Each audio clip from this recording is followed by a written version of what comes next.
আমরা এখন পর্যন্ত স্বাধীন হতে পারি নাই, এটাই সত্য কথা। কখন স্বাধীন হবেন আপনি? কখন এই উম্মাহ স্বাধীন হবে? যখন আপনার আমার কথায় পশ্চিমারা উঠবে বসবে, তখন। যখন আপনার আমার কথায় উঠবে আর বসবে, তখন। যখন আপনার আমার কথায় এই পুরো কুফরি তাগুতি শক্তিটা উঠবে বসবে, তখন বুঝবেন উম্মাহ স্বাধীন হয়েছে। স্বাধীনতা শুনছেন? বেলাল ইবনে রাবাহ স্বাধীন। যখন তাকে পিটানো হচ্ছে, শেকল দিয়ে বেঁধে শেষরায় টানা হচ্ছে, বেলাল ইবনে রাবাহ সেদিন স্বাধীন ছিলেন, কারণ তিনি আল্লাহ ছাড়া কারো দাসত্ব করেন না। আবু জাহেলের নির্মম নির্যাতন, উমাইয়া বিন খালাফের নির্মম নির্যাতন বেলাল ইবনে রাবাহকে পরাধীন করতে পারে নাই। বেলাল স্বাধীন আঘাতের মধ্যে। সুমাইয়া স্বাধীন। সুমাইয়ার নাম শুনেছেন? আমাদের বোনরা তার নামই জানে না। ওরা জানে কি প্রোডাক্ট আসলো বাজারে, কোন পার্লারে গেলে কি পাওয়া যায়, কোথায় গেলে কি হয়, কোন মার্কেটে গেলে কি পাবো। মার্কেট ভর্তি মহিলা দিয়ে, ভর্তি মহিলা দিয়ে, গার্মেন্টসও তো ভর্তি মহিলা দিয়ে। পর্দা কতটুকু মেনটেন হয় সেটাও ভাবতে হবে। জব করতে দোষ নাই, জব করতে দোষ আছে, পর্দা কতটুকু ভাবতে হবে না? আমরা যে বস্তুবাদী, এটা আমাদের রাস্তাগুলোই প্রমাণ করছে। আমরা আমাদের বাড়িঘরগুলো চকচকা করছি আর সরকারের রাস্তাগুলো ভেঙে ফেলতেছে। এখন ওই রাস্তাগুলো তৈরি করে দেওয়ার দায়িত্ব আমাদের। দায়িত্ব আমাদের না? অবশ্যই আমাদের। কেন? আমরা তো খেয়ানত করলাম, সরকারি মাল দড়িয়ামে ডাল, এরকম চিন্তা করলাম। ওইদিকে যেতে চাচ্ছি না। বোনরা শোনেন, ভাইরাও শোনেন, সুমাইয়া স্বাধীন। কখন স্বাধীন? যখন আবু জেহেল তাকে বলছে যে তুই এই জন্যই ইসলাম কবুল করেছিস যে মুহাম্মাদের সৌন্দর্য দেখে তুই তার প্রেমে পড়েছিস। নাউজুবিল্লাহ সাল্লাল্লাহু আলাইহি ওয়াসাল্লাম কি বলেছে বলেন? তুই মুহাম্মাদের সৌন্দর্য দেখেই মনে হয় তার প্রেমে পড়েছিস। নাউজুবিল্লাহ, আস্তাগফিরুল্লাহ। সুমাইয়া রাদিয়াল্লাহু আনহা তখন বাধা, হাত পা বাধা, হাত পা বের করার কোনো অপশন নাই, বাধা আছে। এক জটলা থুতু মুখে একত্রিত করে আবু জেহেলের মুখের উপর থু করে থুতু দিয়ে দিয়েছে। আর আপনারা তো জানেন যে একটা থুতুতে অনেক কিছু হয়, হয় না? একটা থুতুতে অনেক কিছু হয়। এক থুতুতে ইমানদার মুনাফিক আলাদা হয়ে যায়। এক থুতুতেই ইমানদার মুনাফিক আলাদা হয়ে যায়। সুমাইয়াও থুতু দিয়েছিল আবু জেহেলের মুখে। এবার আবু জেহেল কি করেছে শুনেন।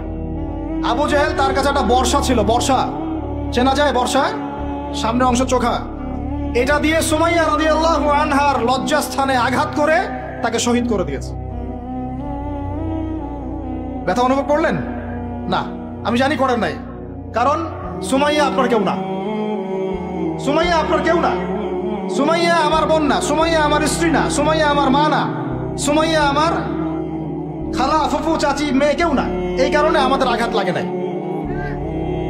যদি আমাদের এই দেহটা যে অবশ, আমাদের উম্মার যে দেহটা যে অবশ, এটা তো বোঝা যায় চলমান বিশ্ব রাজনীতি দেখলেই।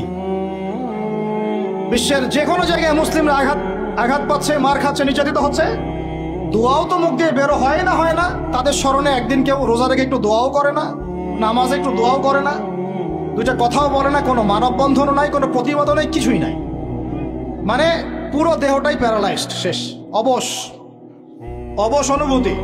আর প্রত্যেকটা বর্ডার এক একটা অনিকেত প্রান্তর, যেখানে অনুভূতিগুলোর ব্যবচ্ছেদ করা হয়েছে, ফিলিংসগুলোকে ব্যবচ্ছেদ করে ফেলে দেওয়া হয়েছে, ফিলিংস নাই। সুমাইয়ার কথা শুনে আমাদের লাগলো না, কারণ সুমাইয়া আমার মেয়ে না, আমার মেয়ে আয়েশা তো আর না, আমার মেয়ে মারিয়াম তো আর না, আমার ছেলে ওমর ওসমান তো আর না। সুমাইয়া তখন স্বাধীন, যখন তাকে বর্ষায় শহীদ করা হলো, সে স্বাধীন, জান্নাতে চলে গেল। জুলাইবিস একজন সাহাবী ছিলেন, ছোটখাটো মানুষ, ইসলাম কবুল করে আসছেন। খায়বার যুদ্ধের দিন নবী সাল্লাল্লাহু আলাইহি ওয়াসাল্লাম তার হাতে তাকে তলোয়ার দিয়েছেন এবং তাকে যুদ্ধে মানে অগ্রগামী যে সৈনিকরা থাকে প্রথম কাতারের দিকে, সেখানে থাকার মানে চান্স দিয়েছেন। তাকে মানুষ বিয়ে করতে চাইতো না, কারণ তার চেহারা সুরত খুব একটা ভালো লাগে না, বংশ নিচু, মানুষের একটা থাকে না প্রেস্টিজ ইস্যু। তার মনে কষ্ট। নবী সাল্লাল্লাহু আলাইহি ওয়াসাল্লাম একদিন প্রস্তাব পাঠালেন তাকে চিঠি দিয়ে, যে তুমি এই চিঠিটা নিয়ে অমুক গোত্রে যাও, গিয়ে বলো যে আমি বলেছি তোমাকে যেন মেয়ে দেয়। তখন তারপরেও মেয়ে দিতে চাচ্ছে না, কিন্তু সেই মেয়ে শুনেছে যে আল্লাহর নবী সুপারিশ করেছে, আমার যৌবনের উপর ধিক্কার যদি আমি এই সুপারিশ না রাখি। তিনি বললেন জুলাইবিস যেমনই হোক চেহারা, আমি তাকে বিয়ে করতে রাজি আছি। তিনি বিয়ে করলেন, সংসার হলো, শুরু হলো। এই সাহাবী খায়বার যুদ্ধে শহীদ হলেন। নবী সাল্লাল্লাহু আলাইহি ওয়াসাল্লাম তার চারপাশে দেখলেন, তার চারপাশে 12 জন ইহুদির লাশ পড়ে আছে। কয়জন? একাই 12 জনকে হত্যা করেছে এই সাহাবী। সুবহানাল্লাহ। আল্লাহর নবী তাকে নিজের হাতে কোলে নিয়েছেন। কোলে মানে তার দেহটা এরকম ছিল আর কি, খুব লম্বা চওড়া না, নিজের হাতে কোলে নেওয়ার মতো নিয়ে নিজ হাতে তিনি তাকে দাফন করলেন। আর বললেন যে আমার এই সাহাবীর জন্য হুরে নেঈনরা তাদের দরজা খুলে দিয়েছে। এখন তিনি তখন স্বাধীন। ওমর ইবনুল খাত্তাব তখন স্বাধীন। কখন স্বাধীন? ওমর রাদিয়াল্লাহু আনহু যে কোরআন খুলে সূরা তাহা পড়ছেন, তাহা পড়তে পড়তে তার ভিতরে ফিলিংস চলে আসলো যে না, এটা আল্লাহর পক্ষ থেকে আসছে। তিনি বলছেন খুজুনি ইলা রাসূলিল্লাহি ওয়া আসহাবিহি, আমাকে আল্লাহর রাসূলের কাছে নিয়ে চলো, তার সাহাবীদের কাছে নিয়ে চলো। তাকে নিয়ে যাওয়া হলো। ভিতরে হামজা ছিলেন রাদিয়াল্লাহু আনহু, তাকে টেনে নিয়ে আসলেন ভিতরে। বলছেন তরোয়াল নিয়ে আসছো কি জন্য? হ্যাঁ, আলা তানতাহি হাত্তা ইয়াজআল আল্লাহু বিকা কারিয়া, ততক্ষণ পর্যন্ত কি তুমি ক্ষান্ত হবে না যতক্ষণ আল্লাহর গজব না আসছে তোমার উপরে? ওমর ইবনে খাত্তাব বলছেন ইয়া রাসূলুল্লাহ, হে আল্লাহর রাসূল, জিতুকা উমিনু বিল্লাহি ওয়া রাসূলিহি, আমি আপনার কাছে এসেছি আল্লাহ এবং আপনার প্রতি ঈমানদার হয়ে এসেছি। ওয়া বিমা জিতা বিহি মিন ইনদিল্লাহ, এবং আপনি আল্লাহর পক্ষ থেকে জানিয়ে এসেছেন এই কোরআনের প্রতি ঈমানদার হয়েই আমি আপনার কাছে এসেছি। আশহাদু আল্লা ইলাহা ইল্লাল্লাহ ওয়া আশহাদু আন্না মুহাম্মাদান আবদুহু ওয়া রাসূলুহু, কালিমা পড়লেন, মুসলিম হলেন, স্বাধীন হলেন। আগে পরাধীন ছিলেন। বুঝতে পারছেন না কথা? এরপরে তিনি সবার দরজায় গিয়ে নক করলেন। আবু জেহেলের বাসায় নক করে বলছেন হাল আলিমতা আন্নী কদ আসলামত, তুমি কি জানলা যে আমি ইসলাম কবুল করেছি? আবু জেহেল, তুমি কি জানলা, শুনলা যে আমি ইসলাম কবুল করেছি? আরেকজনের বাসায় যান, উমাইয়া বিন খালাফ, হাল আলিমতা আন্নী কদ আসলামত, তুমি কি জানলা আমি ইসলাম কবুল করেছি? ওয়াত্তাবা'তু মুহাম্মদ সাল্লাল্লাহু আলাইহি ওয়াসাল্লাম, আমি আল্লাহর রাসূলের ইত্তেবা করেছি। এরপর কুরাইশদের এই কাবার সামনে গিয়ে বলছেন ইয়া মা'শারাল কুরাইশ, হে কুরাইশ তোমরা শুনো, ই'লামু আন্নী কদ আসলামত, তোমরা জেনে রাখো যে আমি ইসলাম কবুল করেছি।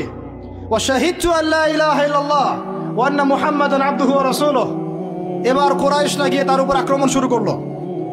40 জন 50 জন গিয়ে তাকে জাপটে ধরতেছে। তিনি একাই লড়তেছেন সবার সাথে। একজন এসে পরামর্শ দিচ্ছেন, ওই যে আপনারা যারা হিকমতের দোহাই দিয়ে কাপুরুষতাকে আড়াল করতে চান, তারা শুনেন ওয়াজটা ভালো করে।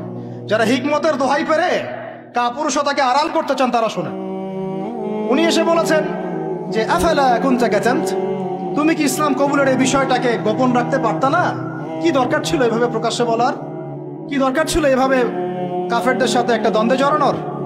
শোনেন তারপরে তিনি কি বলছেন। তিনি বলছেন যে ওয়াল্লাহি, আল্লাহর কসম করে বলছি, লা উফাররিকান্না বাইনাল হাক্কি ওয়াল বাতিল কামা ফাররাকাল্লাহু বাইনাল লাইলি ওয়ান নাহার, আল্লাহু আকবার।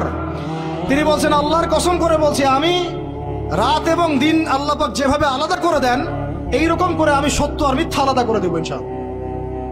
আল্লাহু আকবার। এরপরে তার নাম হয়েছে আল ফারুক। কি নাম হয়েছে? ওমর এখন স্বাধীন।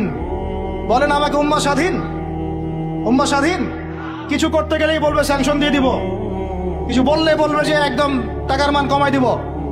আরো কিছু যদি বলতে চায় আমাদের প্রশাসন, গভর্নমেন্ট, তারা যদি আরো বড় পদক্ষেপ নিতে চায়, প্রশাসন গভর্নমেন্ট যদি বলতে চায়, বলতে পারে বা বলে ওই ইউনাইটেড নেশনসে গিয়ে যে আমরা আমাদের দেশ থেকে আমাদের সেনাবাহিনী পাঠাবো গাজায় গিয়ে আমাদের পক্ষে, আমাদের মুসলিমদের পক্ষে যুদ্ধ করবে, এই কথা যদি বলতে পারে বা বলে, দেখবেন তাদের সমস্ত শক্তি দিয়ে বাংলাদেশকে আক্রমণ করে ফেলছে।